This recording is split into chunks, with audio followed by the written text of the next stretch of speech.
Subscribe करिए rising Uttar Pradesh को और दबाइए इस बेल आइकन को ताकि आप पाएं यूपी की न्यूज अपने मोबाइल पर सबसे पहले।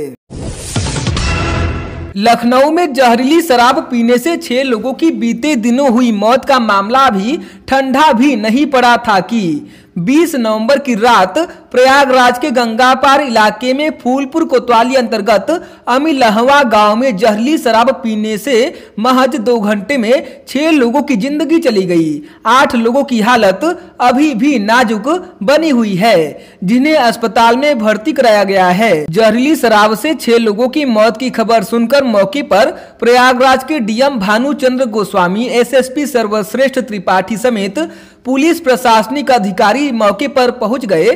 ठेका संचालक को हिरासत में लेकर पुलिस पूछताछ कर रही है। प्रतापगढ़ जिले के चौसा जिरगापुर गांव में शुक्रवार की शाम एक साथ 13 अर्थियां उठी। यह दृश्य एक दिन पहले हुए घटनाक्रम से बिल्कुल विपरीत था। गुरुवार की शाम जिस घर से नाचते झूमते महिलाओं ने बारात को विदा किया था, 24 घंटे बाद उसी घर से रोने बिलखने की आवाजें आ रही थी। बता दें कि शुक्रवार सुबह प्रतापगढ़ में सड़क हादसे में 14 लोगों की मौत हो गई थी। इनमें दूल्हे के परिवार से ही 6 लोग शामिल हैं। कुंडा तहसील में गंगा किनारे करेंटी घाट पर एक साथ 1300 का अंतिम संस्कार हुआ। बाकी 100 का अंतिम संस्कार हथीगवा बाजार में गंगा किनारे किया गया। मृतकों के परिवार के लोगों को मुख्यमंत्री द्वारा 2-2 लाख रुपए देने का ऐलान किया गया है। इसके साथ ही किसान दुर्घटना बीमा का भी लाभ दिया जाएगा। पूर्व की समाजवादी पार्टी की सरकार के कार्यकाल में सिंचाई विभाग के चीफ इंजीनियर रहे रूप सिंह यादव और क्लर्क राजकुमार यादव को सीबीआई ने गिरफ्तार किया है। दोनों लखनऊ में गोमती नगर नदी पर बने रिवर फ्रंट में हुए घोटाले में आरोपी हैं। बीते 3 साल में यह पहली गिरफ्तारी है। दोनों आरोपियों को कोर्ट में पेश करने के बाद रिमांड की अर्जी दाखिल की गई। कोर्ट ने 24 नवंबर तक की रिमांड सीबीआई को दे दी है। जल्द ही इस घोटाले के अन्य आरोपियों की भी गिरफ्तारी संभव है। मध्य प्रदेश की तर्ज पर उत्तर प्रदेश में भी लव जिहाद को रोकने के लिए सख्त कानून बनाने की तैयारी है। गृह विभाग ने न्याय व विधि विभाग को प्रस्ताव बनाकर भेज दिया है। गैर जमानती धाराओं में केस दर्ज होगा और दोषी पाए जाने पर 5 साल की सख्त सजा होगी। मुख्यमंत्री योगी आदित्यनाथ ने कानपुर, बागपत, मेरठ समेत यूपी के कई शहरों में लगातार हो रही लव जिहाद की घटनाओं के बाद गृह विभाग से रिपोर्ट मांगी थी। कानून के ड्राफ्ट को रिव्यू के बाद कैबिनेट में रखा जाएगा। बाराबंकी जिले में भाजपा नेता की दबंगई का सीसीटीवी फुटेज सामने आया है। आरोप है कि उधार की शराब न देने पर भाजपा नेता ने दुकान पर जमकर हंगामा किया और सेल्समैन की पिटाई कर दी। पीड़ित ने थाने में तहरीर दी, लेकिन अभी तक कोई कार्रवाई नहीं की गई है। वहीं सोशल मीडिया पर आरोपी भाजपा नेता का पार्टी के कई बड़े नेताओं, मंत्री, विधायकों के साथ फोटो वायरल है। शायद उसके रसूख को देखकर ही पुलिस फूंक फूंक कर कदम रख रही है। देश में छठ महापर्व की धूम है। शुक्रवार की शाम नदी, पोखर व तालाबों के तटों पर बने घाटों पर व्रती महिलाओं ने घुटने भर पानी में खड़े होकर डूबते सूर्य को प्रथम अर्घ्य दिया। इस दौरान घाट पर छठ मैया के गीत गूंज रहे थे। इसी के साथ उगते सूर्य को भी अर्घ दिया गया। इस खास मौके पर भाजपा सांसद व भोजपुरी अभिनेता भी घाट पहुंचे। उन्होंने अफसरों के साथ व्यवस्थाओं का जायजा लिया। इस दौरान लोगों ने उनके साथ सेल्फी भी ली। केंद्रीय जांच एजेंसी यानी सीबीआई ने सिया सेंट्रल वक्फ बोर्ड के पूर्व चेयरमैन वसीम रिजवी के खिलाफ 2 एफआईआर दर्ज की है। मामला लखनऊ और प्रयागराज में वक्फ संपत्तियों की खरीद फरोख्त में धोखाधड़ी से जुड़ा है।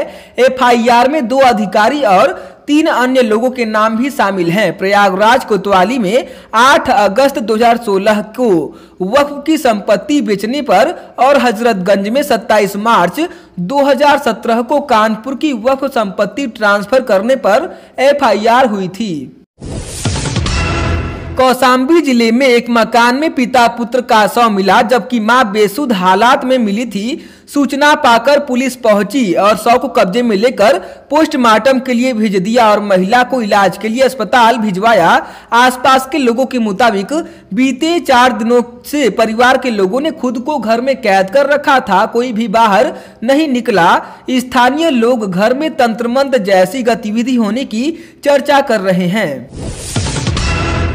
वाराणसी के बलुआबीड़ क्षेत्र में सीवर के पानी की समस्या को लेकर स्थानीय पार्षद तूफैल अंसारी को जनता ने बंधक बना लिया। लोगों ने पार्षद के हाथ पैर बांधकर 2 घंटे तक गंदे पानी में बैठाए रखा। आरोप है कि पार्षद तैफूल अंसारी को महीनों से इसकी शिकायत की जा रही थी। क्षेत्र की जनता 1 से 1.5 फीट गंदे पानी में आने जाने को मजबूर थी।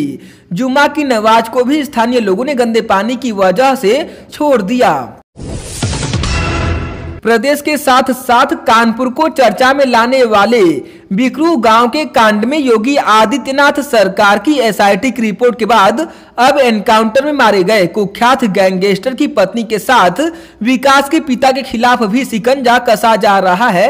कानपुर के 3 थाना क्षेत्रों में 22 लोगों के खिलाफ केस दर्ज किया गया है। चौबेपुर के बिकरू कांड को लेकर गठित एसआईटी की संस्तुतियों के तहत चौबेपुर, बजरिया और नजीराबाद थाने में झूठा शपथ पत्र लगा शस्त्र लाइसेंस व पासपोर्ट हासिल करने, फर्जी नाम से सिम का प्रयोग करने पर मुकदमे दर्ज हुए हैं। शस्त्र लाइसेंस प्रकरण में 10, फर्जी सिम में 9 और पासपोर्ट में 1 को आरोपित बनाया गया है। हाथरस के बुलगड़ी मामले में सीबीआई के लिए महत्वपूर्ण माने जा रहे छोटू की मां ने नार्को व पॉलीग्राफ टेस्ट कराने से मना कर दिया है। मामले की जांच कर रही सीबीआई के लिए गांव के छोटू का दावा अहम साबित होता दिख रहा है। खास बात यह है कि सीबीआई छोटू से कई बार पूछताछ कर चुकी है। अब सीबीआई छोटू का नार्को टेस्ट करवाना चाहती है, लेकिन छोटू की मां ने इनकार कर दिया है। पीड़ित परिवार की सुरक्षा को ध्यान में रखते हुए गांव में सीआरपीएफ का पहरा बरकरार है। भाजपा नेता दयाशंकर के परिवार की महिलाओं व उनकी बेटी के लिए अमर्यादित शब्दों का इस्तेमाल करने के आपराधिक मामले में एमपी एमएलए की विशेष अदालत ने भाजपा के तत्कालीन राष्ट्रीय महासचिव नसीमुद्दीन सिद्दीकी, राम अचल राजभर और राष्ट्रीय सचिव मेवालाल गौतम को अग्रिम जमानत अर्जी खारिज कर दी। प्रदूषण नियंत्रण के प्रति बेहद गंभीर योगी आदित्यनाथ सरकार किसानों को पराली जलाने से रोकने के उपाय पर लंबे समय से काम कर रही है। मुख्यमंत्री योगी आदित्यनाथ के निर्देश पर किसानों को पराली के निस्तारण की प्रक्रिया से निःशुल्क अवगत कराने के साथ ही योगी सरकार उनको तकनीकी रूप से भी दक्ष कर रही है। सब काम बिना किसी शुल्क के किया जा रहा है। मुख्यमंत्री योगी आदित्यनाथ ने प्रदेश के अधिकांश जिलाधिकारियों तथा पुलिस अधीक्षकों के सीयूजी का फोन न उठाने के मामले को बेहद गंभीरता से लिया है। उन्होंने समीक्षा बैठक में प्रदेश की हर प्रकार की जन समस्याओं के निराकरण में हीला हवाली पर बेहद सख्त रुख अपनाया है। मुख्यमंत्री योगी आदित्यनाथ ने सख्त निर्देश दिया है कि प्रदेश के सभी जिलाधिकारियों और पुलिस कप्तानों को अपने सरकारी मोबाइल यानी सीयूजी नंबर पर आने वाली हर कॉल खुद रिसीव करनी होगी। मुख्यमंत्री योगी आदित्यनाथ ने सभी डीएम, एसपी और एसएसपी को निर्देश दिए हैं कि जन समस्याओं को पूरी गंभीरता से लें। लखनऊ में छावनी में रक्षा मंत्रालय की एक और बंगले पर टेढ़ी नजर हो गई है। करीब 15 साल बाद रक्षा मंत्रालय ने बंगले की जमीन को वापस लेने की कार्यवाही शुरू कर दी है। मंत्रालय ने बंगले के भवन स्वामी को नोटिस भी जारी कर दिया है। लखनऊ छावनी में रक्षा मंत्रालय के 60 बंगले हैं, जिसकी कई एकड़ बेशकीमती जमीन पर इन बंगलों का निर्माण कराया गया है। बांदा जिले में नाली में चावल फेंकने की मामूली बात को लेकर हुए पारिवारिक संघर्ष में सिपाही मां और बहन की कुल्हाड़ी से काटकर हत्या कर दी गई। रात 11:15 बजे हुई घटना से इलाके में सनसनी फैल गई है। जानकारी पर आईजी के सत्यनारायण और एसपी सिद्धार्थ शंकर मीना मौके पर पहुंचे हैं। कोतवाली पुलिस ने सिपाही के चचेरे भाइयों को गिरफ्तार कर लिया है, जबकि अन्य 2 आरोपित फरार हैं। पुलिस संपत्ति विवाद बताकर मामले की जांच में जुटी है। बरेली के रुहेलखंड विश्वविद्यालय से संबद्ध कॉलेजों में संचालित बीए एलएलबी 5 वर्षीय और एलएलबी 3 वर्षीय पाठ्यक्रम में 75% बदलाव कर दिया गया है। अब छात्र छात्राएं 3 तलाक अधिनियम 2019, उत्तर प्रदेश का नया भू राजस्व, कंज्यूमर प्रोटेक्शन एक्ट 2019 सहित संविधान विधि में नागरिकता संशोधन विधेयक के बारे में पढ़ सकेंगे।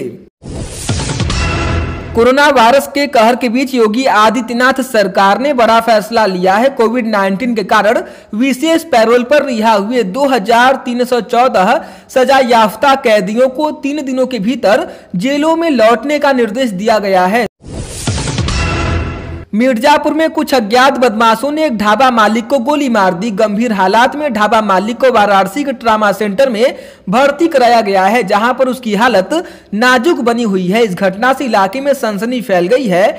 लोगों के अंदर डर का माहौल पैदा हो गया है। पुलिस बदमाशों की तलाश में जुट गई है।